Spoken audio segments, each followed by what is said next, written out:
Hi, everybody. I'm here with Manjuri Sinha, and we're going to be talking about recruiter enablement. So, Manjuri, thank you very much for taking the time to join me. Give us a quick introduction in case anybody doesn't know who you are. Thank you. Thank you for having me here, Adam. My name is Manjuri Sinha. I am Global Director for Talent Success and DEI with OLX. I'm based in Berlin. And in my role, I head up everything talent end to end from acquisition, development, management, and also the base of diversity, equity, and inclusion. Yes, wonderful. I love your title, Talent Success. It's a great, it's like almost a mission statement within the job title, right? Absolutely. So let's talk about enabling recruiters. What's recruiter enablement to you? What does it look like? Are there specific things that you've done which have been successful?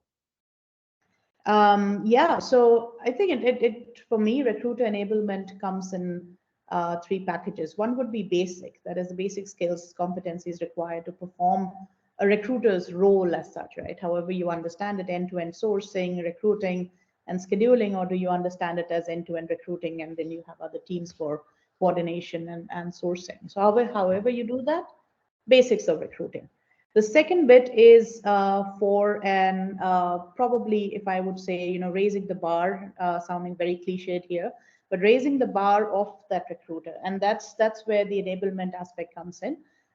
This pretty much takes you from a recruiter to a talent advisor, and that is end to end. And here, things like influencing, things like data and insights, and knowing the market, driving, pretty much coaching your hiring managers, not just be there to intake from the hiring managers, but actually coaching hiring managers, etc. So this comes in on the talent advisor and raising the bar bit. And this is where in the past I plugged in support from enablement from platforms such as Social Talent, which we have been working with for the past 2 to 3 years. Even in my previous company, something that we empaneled for different skill sets that we can raise the bar on.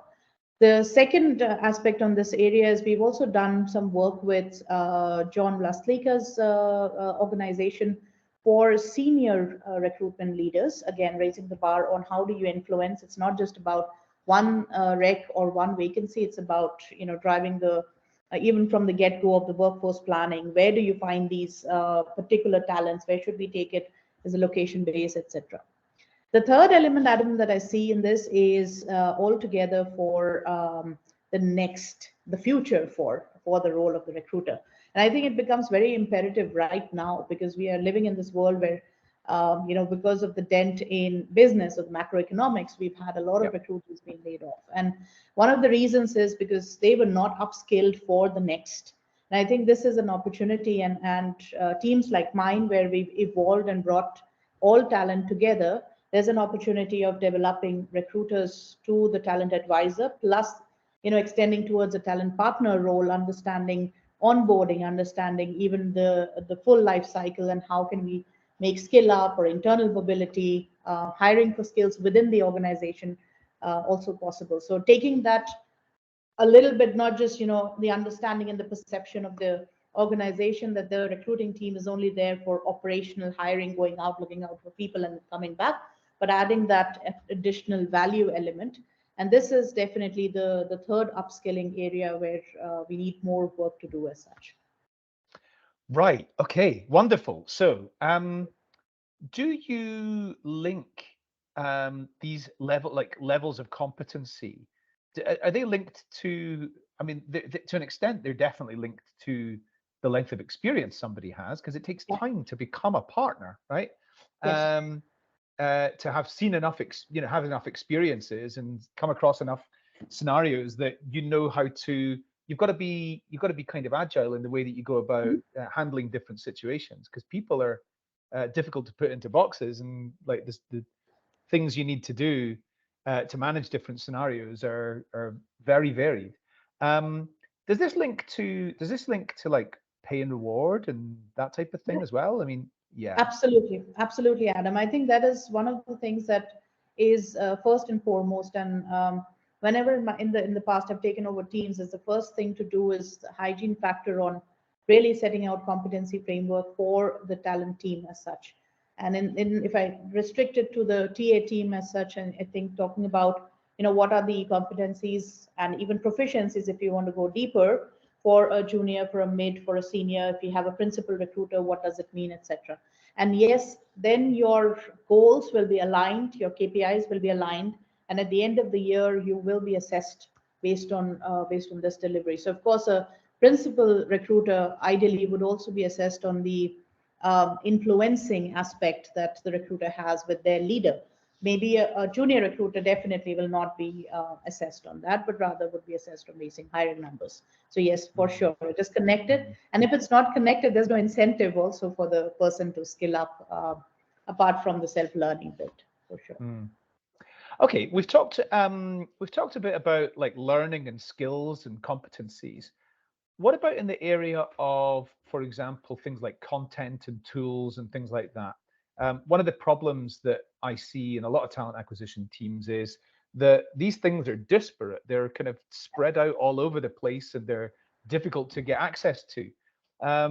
Is this something that you've seen as well? And like, have you got any comments on that subject? Yep.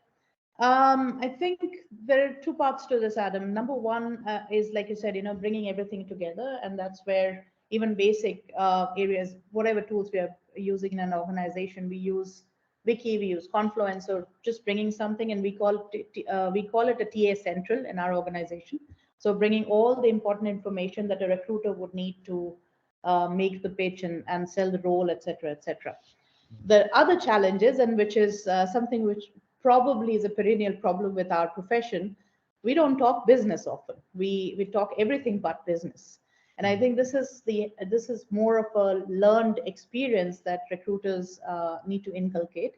That's where you need to bring the voice of business in. So we make it a practice to have one of our general managers or even one of our CFOs stepping into our all hands and talking real numbers. What kind of numbers are we impacted? What is, for example, to understand, there's one thing to understand that this is a part of the business where engineering roles are high priority. Why are they high priority? Probably because that business is actually giving 43% of your revenues, and this business has an opportunity of driving up another 18% of your trading profit margin. So this talking in these terms is much better than just saying, hey, give me a stack ranking of priority, because if you understand business closely, you will know this particular business unit or customer unit engineering roles have priority because of this 43% and because of this 18%, and you can speak it in your language with your leaders as well. So this second aspect is also super important to bring that voice in.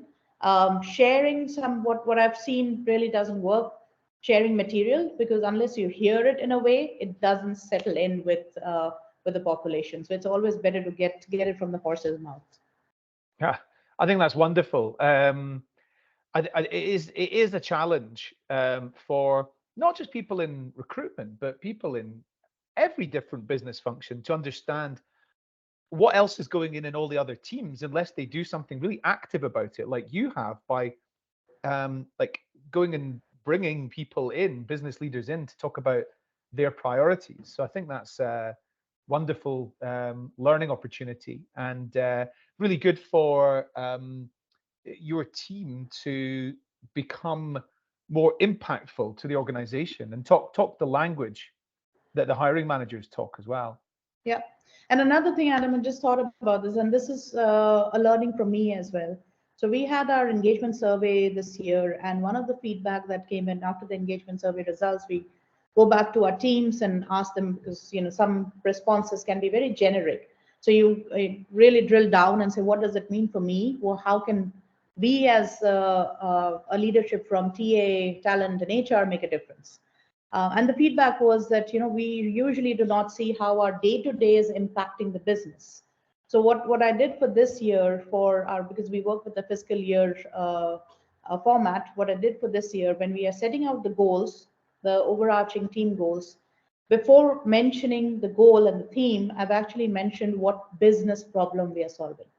And this is in the same time, I heard a podcast from Josh Person talking about the fact that HR folks usually do not really bring that business problem into their world. And I think this is a very good thing to connect and make recruiters or talent partners or learning partners also understand how your work is really delivering that end customer experience or delivering revenue and business value.